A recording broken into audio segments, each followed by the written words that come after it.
The cameras caught it instantly. Kayla McBride went sprawling, her ankles giving way as Lexie Hull's crossover sliced past her. The crowd erupted, Indiana's bench exploded, and the highlight clip hit social media before the final whistle had even blown. For most, it was just a flashy play in a late-season game. But for Indiana Fever fans, it was something much deeper. It was payback. It was redemption. And it was a moment that summed up everything about this team's resilience in a season filled with setbacks. Because the last time these two teams met, it was Hull who walked off bloodied. McBride's elbow caught her in the face, and in a twist that still leaves fans shaking their heads, the referees somehow slapped Hull with a technical foul instead of McBride. The injustice of that moment lingered, fueling frustration not just in Indiana's locker room, but across their fan base. Hull had been the victim, yet she bore the punishment. For weeks, that call represented more than just a bad night. It symbolized the Fever's season, overlooked, disrespected, and left to fight uphill battles no matter how hard they played. So when Indiana and Minnesota crossed paths again, everyone had the same question on their mind. How would Lexie Hull respond? The backdrop to that moment only made it bigger. Indiana wasn't supposed to be thriving at this point. They weren't supposed to be making noise without Caitlin Clark, Sophie Cunningham, Sydney Colson, Chloe Beebe, and Arie McDonald, all sidelined by injuries. That list of names reads like an entire starting lineup, and on most teams, it would have been a death sentence.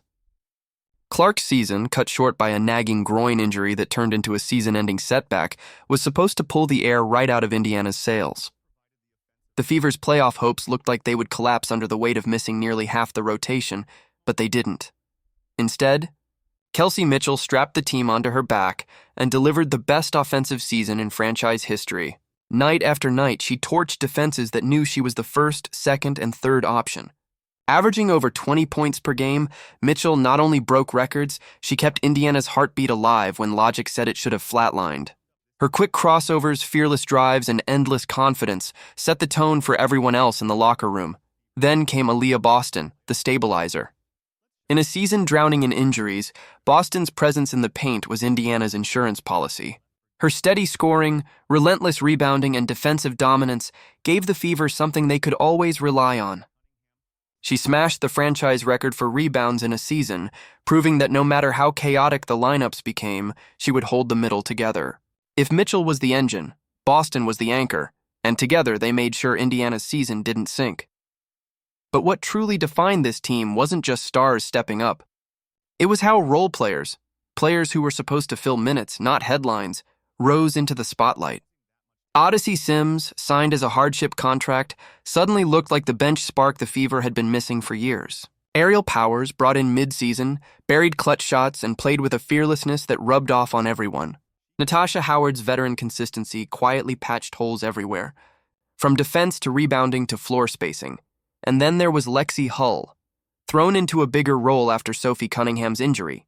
Hull became the Fever's only healthy wing. That meant more minutes, more responsibility, and more pressure.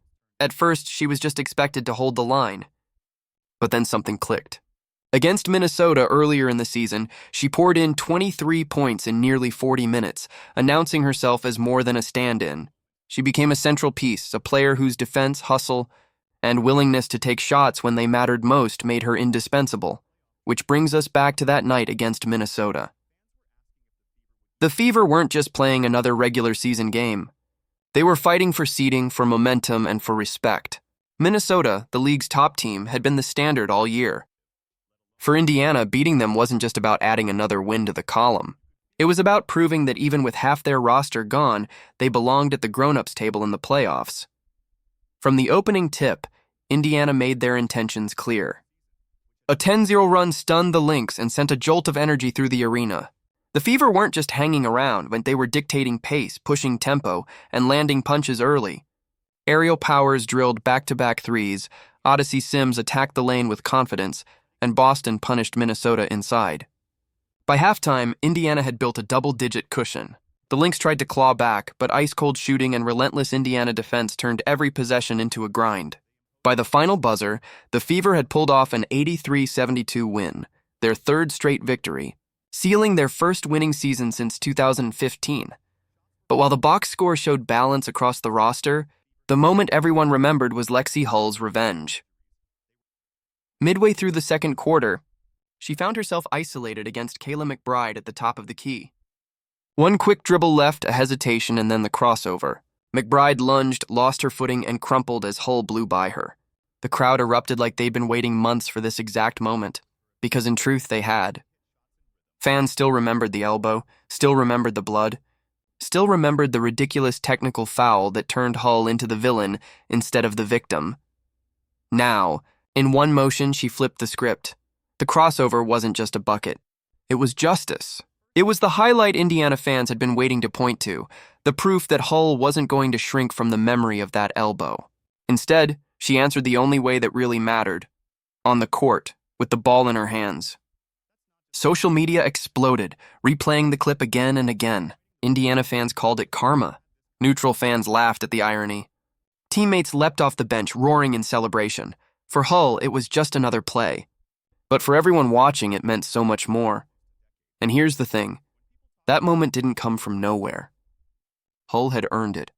She had built up the confidence through weeks of heavy minutes, tough matchups, and the kind of pressure that could have broken her. She turned frustration into fire, and when the chance came to answer McBride, she didn't hesitate. That's why the crossover resonated. It wasn't just about Lexie Hull, it was about the Fever, because what is this team if not underestimated fighters? They've been dismissed, doubted, and buried under setbacks all season. Yet every time they've risen. Every bad whistle, every injury, every blow to their momentum, Indiana has turned it into fuel. Just like Hull did with that crossover, that's why this season feels different. For the first time in nearly a decade, the Fever aren't just playing out the string. They're building something real. Mitchell has become a franchise cornerstone. Boston has blossomed into a dominant big, and the supporting cast has proven they can swing games. And even with Clark sidelined, she hasn't disappeared. She's there on the bench, calling coverages, waving her arms for timeouts, acting like a second coach. Her presence, even in street clothes, continues to lift the team. And when she returns next year, she'll be stepping back into a roster that's not just hopeful, it's battle-tested. The Fever's 24-20 finish isn't just a record. It's a statement. It's the first winning season since 2015, and it proves that the long rebuild is finally starting to pay off. The cultural reset that Coach Stephanie White has been preaching is no longer a theory. It's reality. And with a playoff berth secured, this team enters the postseason not as underdogs begging for respect, but as contenders demanding it. Lexie Hull's crossover on Kayla McBride was more than a viral clip. It was the symbol of everything the Fever have built this season. Resilience, redemption, and the refusal to back down. That single play captured the heart of a team that won't be defined by who they've lost, but by how they've responded. And now, the playoffs are here. The Fever are rolling in with momentum, a united locker room, and a fan base that believes again. So let's make it clear. This isn't the end of the story. It's the beginning. If you're fired up for the Fever's playoff push, drop a "fired up for the Fever" in the comments, smash that like button, and subscribe so you don't miss what comes next. Because the Indiana Fever aren't just back, they're ready to make noise.